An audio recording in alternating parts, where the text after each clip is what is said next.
So welcome back everybody. This is Kevin from Construction Scale Model Imports in Australia, doing yet another video on the LIEBHERR 960 ready to run. So in this video we're going to go through a simple steps how to start the machine and explain a little bit on the radio. So let's get this thing rolling. So I'm first going to power the machine. It's got a little switch in there. I'll put that on. The next thing I'm going to do is power the radio. As soon as I power this radio, it'll go through its start sequence. I will put the engine off. I will say yes. Okay. And you can actually see up here that there are bar lines up here showing that the signal is strong from the receiver. I'll just try to focus this better for you guys. So let's, like on your phone, you've got the signals up there stating that the radio has engaged or it can see the receiver.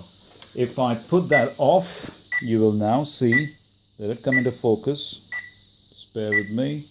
Okay, the radio is now looking for the receiver and it can't find it. So it's telling us either the battery in your model's dead, no power to the receiver, radio is transmitting, it can't detect the receiver. So I'm going to actually power this up.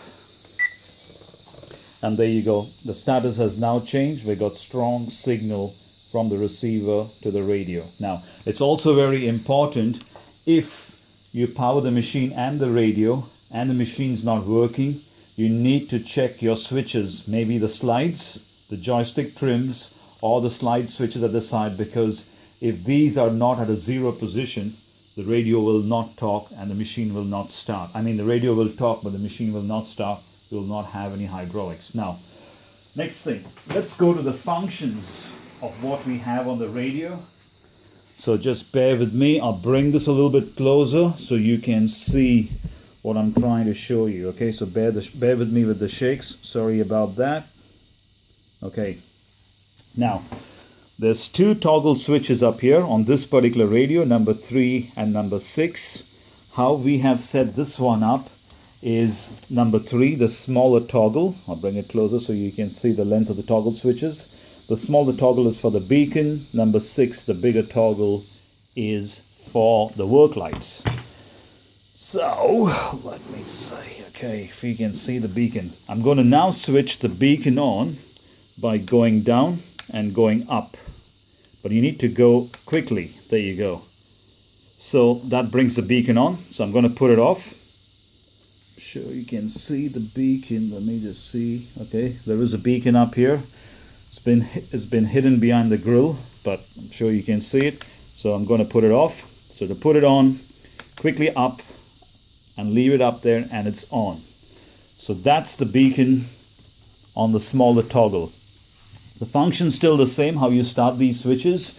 Let me see if I can get these work lights into focus for you. Okay. So now, for the work lights, we go to the bigger toggle, and all I'm going to do is push this toggle up. There you go, and you've got the lights on the boom. I then come back to center because it's a 3-position switch. I go down quickly and come back to center, and that now gives me the upper lights on the cab. Now, I quickly go up and come back to center, and that gives me the lights lower on the cab, on the lower side of the cab. Now, switch it off again. I want to switch this one off, so I'll go down and come back to center. That puts it off. I go up quickly, come back to center. That puts the lights below the cab off, and I'll leave it up for more than 1 second, and that switches off the lights on the boom. Now, the other switches aren't connected to anything on this panel. This particular dial is hooked for the pump for full demand. So as I wind it up, you can hear the pump. Wind it down, the pump revs cuts down, so it's proportional. The other good thing about this way this radio has been set up, it's set up for mix function.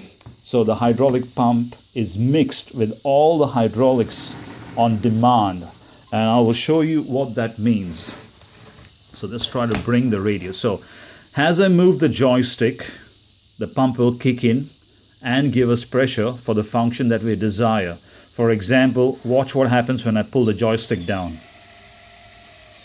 Okay, I release it, pump stops. I push the joystick, it works. So this is called on demand. Pump has been mixed in the radio with the servo. So as the servo moves, the pump will actually kick in. So here is another demo for another stick, for the stick on the machine. There you go. There you go.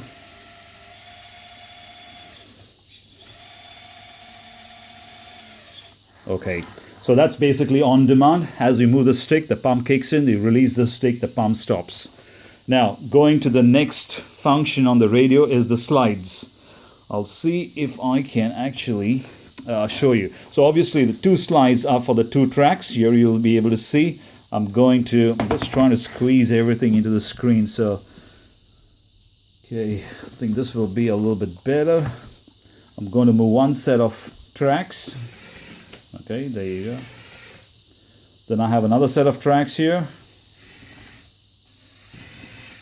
Okay, and the center one is actually, watch this pin up here, is for the quick connect. So hydraulic kicks in because the quick connect is hydraulic. The pin has now retracted. I will now go the other way. The pin expands back to center and the pin is now retracted. So that's what the slides do. Now, the next set of switches, which is, I'll try to bring it into focus, number 1 and number 4. So number 1 is actually for the volume control and number 4 is for the start of the engine. Here you go. I'm going to increase the volume. Sorry, the other way. Back to center. I'll release the volume. Okay. So it will go through its cycle because there is no function performed. The engine will stop. As soon as you move the joystick, the engine will kick in. That is the idle mode. Now let's do some work. You'll see the engine revving proportionately. It now goes into idle.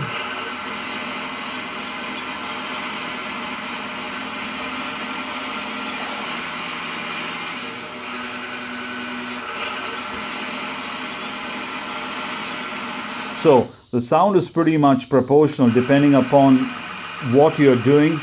If the sound stops, it actually means the engine stopped because it's detected there is no motion happening on the model, and hence it will go into its stop sequence because it realizes there is no work being performed. It will go into idle and shut down. But as long as you're doing some work with the hydraulics, it'll actually keep giving you the sound.